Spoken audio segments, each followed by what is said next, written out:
Hakika, hii hapa hadithi kama ilivyo. Bibi Ashura alimbeba Maiko kwa uangalifu, huku mvua nyepesi ikiendelea kudondoka msituni. Kijana wake Amani alitembea nyuma yake akigeuka mara kwa mara kuangalia kama kuna yeyote aliyekuwa akiwafuata. Walijua wachawi wa kijiji hawatakata tamaa haraka.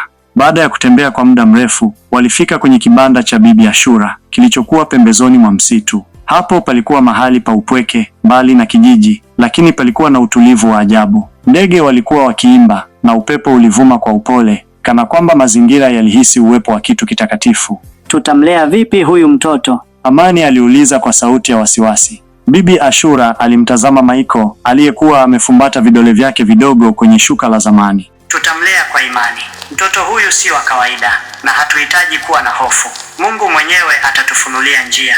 Alimlaza Maiko kwenye tandiko la majani na kuanza kumwombea kwa sauti ya utulivu. Kadri alivyoongea, mwanga wa ajabu ulitanda juu ya mtoto huyo kwa muda mfupi, kisha ukatoweka. Amani alitetemeka kidogo, akitambua kuwa Maiko alikuwa tofauti kabisa na watoto wa kawaida. Usiku ulipoingia, kijiji cha Mavuno kilikuwa kimetulia, lakini ndani ya nyumba ya Mzee Kiza, mambo yalikuwa tofauti. Wachawi walikusanyika, kila mmoja akiwa na uso wa huzuni na hofu. Tumeshindwa kumwangamiza, mmoja wao alisema kwa sauti ya kutetemeka. Kuna nguvu kubwa inamlinda. Mzee Kiza aliketi kimya, akitafakari. Kisha akainuka taratibu na kusema kwa sauti nzito, ikiwa hatuwezi kumwangamiza, basi tutamtafuta na kumchukua kabla hajakuwa. Hatuwezi kumruhusu afikie utukufu wake. Aliwapangia wachawi wawili kazi maalum, kutafuta alipo Maiko na kumrudisha kijijini kwa hila. Walijua kwamba wakitumia ujanja, wangeweza kumdanganya Bibi Ashura na Amani. Usiku huo, upepo ulivuma kwa nguvu msituni. Miti ilining'inia kwa vishindo vya ajabu, na sauti za bundi na fisi zilikuwa nyingi kupita kawaida. Kulikuwa na kitu kisicho cha kawaida, kitu kilichokuwa kimeamka gizani. Bibi Ashura, akiwa ndani ya kibanda chake, alihisi hewa kubadilika. Aliamka taratibu na kumtazama Maiko, aliyekuwa amelala kwa utulivu. Hakukuwa na dalili zozote za hatari, lakini moyo wake ulimuonya kuwa kuna jambo linakaribia kutokea. Amani naye alikuwa macho, akisikiliza kwa makini sauti za usiku. Ghafla, alisikia hatua za watu nje ya kibanda. Akaangaza macho kwa tahadhari, kisha akamnong'oneza Bibi Ashura, kuna mtu nje. Bibi Ashura alichukua fimbo yake ya mti wa mwarobaini, ambayo aliamini ilikuwa na nguvu ya kuzuia maovu. Walisubiri kwa utulivu, wakisikiliza kwa makini. Ghafla, sauti ya upole ilisikika nje ya mlango. Tafadhali, tusaidieni, tumepotea njiani. Amani alimtazama Bibi Ashura kwa mashaka. Hawa ni nani usiku wote huu? Bibi Ashura hakujibu, badala yake alifunga macho na kunong'ona maombi ya siri. Mara moja alihisi mtetemo wa ardhi chini ya miguu yake, ishara kuwa hao waliokuwa nje hawakuwa wanadamu wa kawaida.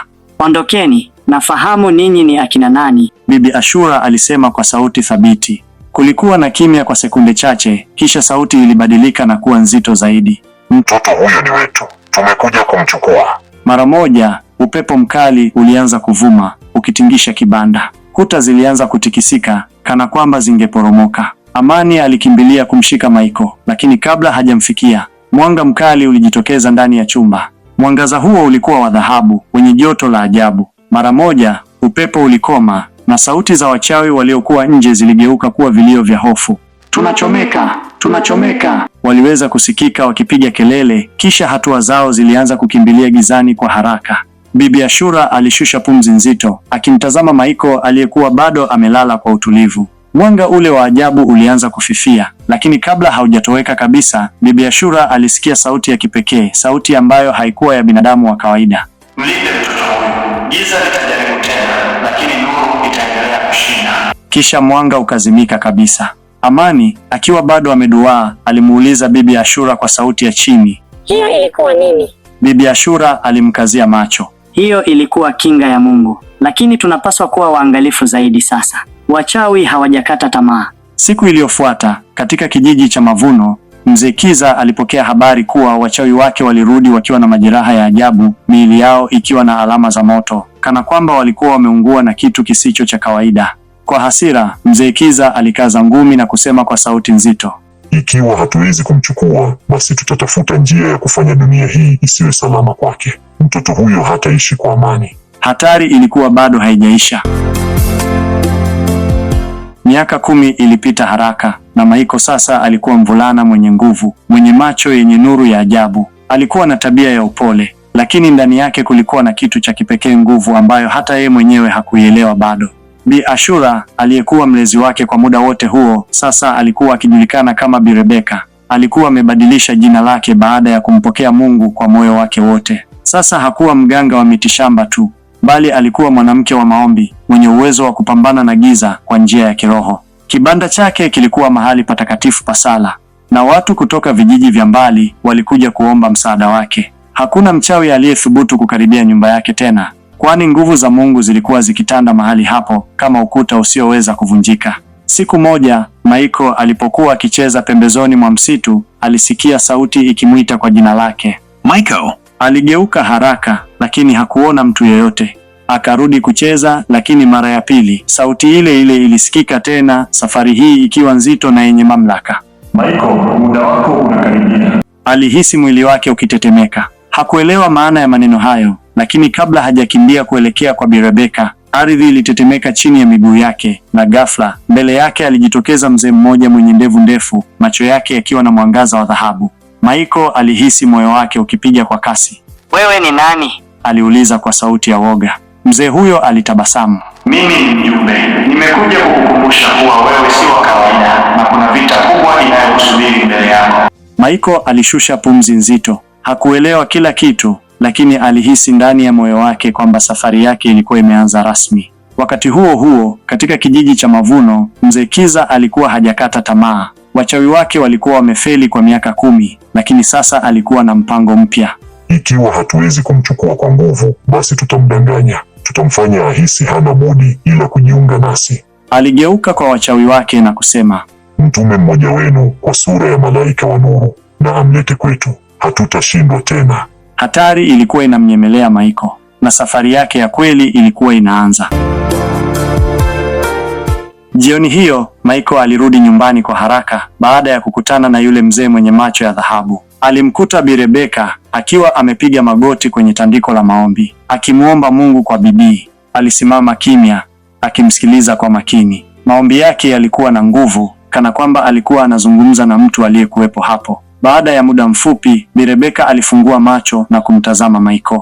Nimekuona ukiwa na wasiwasi Michael, alisema kwa upole. Nini kimetokea? Michael alikaa sakafuni karibu yake na kumsimulia kuhusu sauti aliyosikia na yule mzee aliyemwona. Bi Rebeka alishusha pumzi ndefu na kushika mkono wake. Michael, tangu siku ile nilipokuchukua kutoka msituni, maisha yangu yalibadilika kabisa. Nilikuwa mganga wa mitishamba, lakini Mungu alinifunulia jambo kubwa. Nikaacha uganga, nikamfuata Mungu, na sasa nimekuwa mwombaji. Michael alimtazama kwa mshangao. Kwa nini uliamua kuacha uganga? Aliuliza. Bi Rebeka alitabasamu kidogo. Kwa sababu niliona nguvu ya kweli ya Mungu. Nilipokuchukua, niliona mwanga ambao sikuwa nimemuona kwa miaka yote niliyokuwa mganga. Niliona giza likikimbia kwa sababu ya uwepo wako. Na tangu siku hiyo, nilijua kuwa wewe si mtoto wa kawaida. Alimshika mabega na kusema kwa msisitizo. Michael, kuna kusudi kubwa juu ya maisha yako. Ndio maana giza linakutafuta. Lakini usiogope, maana Mungu yupo upande wako.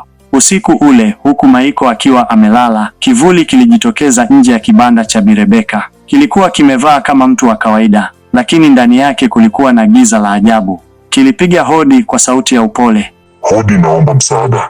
Bi Rebeka alifumbua macho haraka. Alihisi ubaridi wa ajabu, ishara kwamba giza lilikuwa limetuma mtu. Aliinuka, akamnyoshea Michael mkono wake na kuanza kuomba kwa sauti ya mamlaka. Ee Mungu wa Ibrahimu, Isaka na Yakobo, funua hila za giza. Ghafla, upepo mkali ulianza kuvuma nje na kivuli kilianza kupungua nguvu. Unatuharibia mpango wetu, kililia kwa uchungu na kupotea gizani. Bi Rebeka alimwangalia Michael na kusema kwa sauti nzito. Sasa naona vita hii inaanza rasmi. Michael, ni wakati wa kujifunza kupigana kiroho. Michael alitambua kuwa maisha yake hayangekuwa ya kawaida tena.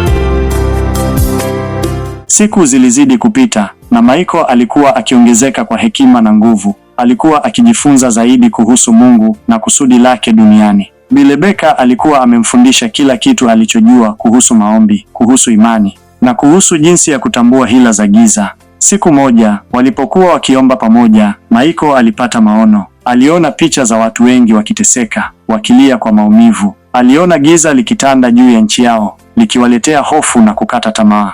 Bi Rebeka, alisema Michael kwa sauti ya wasiwasi. Nimeona maono. Nimeona giza likitanda juu ya nchi yetu. Watu wengi wanateseka. Bi Rebeka alimtazama kwa huzuni. Michael, huo ni ukweli. Giza linajaribu kutawala, lakini Mungu amekuteua kuleta nuru. Michael alisimama na kusema kwa uthabiti, Nitafanya kila niwezalo kuwalinda watu wetu. Wakati huo huo, Mzee Kiza na wachawi wake walikuwa wakifanya mipango yao ya mwisho. Walijua kuwa Michael alikuwa akiongezeka kwa nguvu na walihitaji kumzuia kabla hajawazuia. Tunahitaji kumdanganya, alisema Mzee Kiza. Tunahitaji kumfanya aamini kuwa sisi ni marafiki zake. Waliandaa mpango wa kumteka Michael na kumpeleka mahali ambapo wangemshawishi kujiunga nao. Walijua kuwa Michael alikuwa na moyo mwema na walitumaini kuwa wangeweza kutumia hiyo dhidi yake. Siku moja, Michael alipokuwa akitembea msituni, aliona kundi la watu wakiwa wamezungukwa na viumbe wa ajabu. Walionekana kuwa na hofu na walikuwa wakilia kwa msaada. Michael alihisi huruma na akakimbilia kuwasaidia. Alipofika, alipigana na viumbe hao kwa nguvu zake zote. Aliweza kuwalinda watu hao, lakini alikuwa amechoka sana. Baada ya vita, mmoja wa watu hao alimwendea Michael na kumshukuru. Wewe ni shujaa, alisema. Tunakushukuru kwa kutusaidia. Michael alitabasamu na kusema, Sifai kushukuriwa. Mungu ndiye aliyenipa nguvu. Watu hao walionekana kuwa na furaha na wakamkaribisha Michael kwenye kijiji chao. Walimpa chakula na mahali pa kupumzika. Michael alihisi amani na akashukuru kwa ukarimu wao. Lakini usiku huo, alipolala, alipata ndoto ya ajabu. Aliona picha za watu hao wakicheka na kumdhihaki. Aliona Mzee Kiza akitabasamu na kusema, umeanguka kwenye mtego wetu, Michael. Michael aliamka akiwa na hofu. Alijua kuwa watu hao hawakuwa marafiki zake. Walikuwa wachawi na walikuwa wamemteka.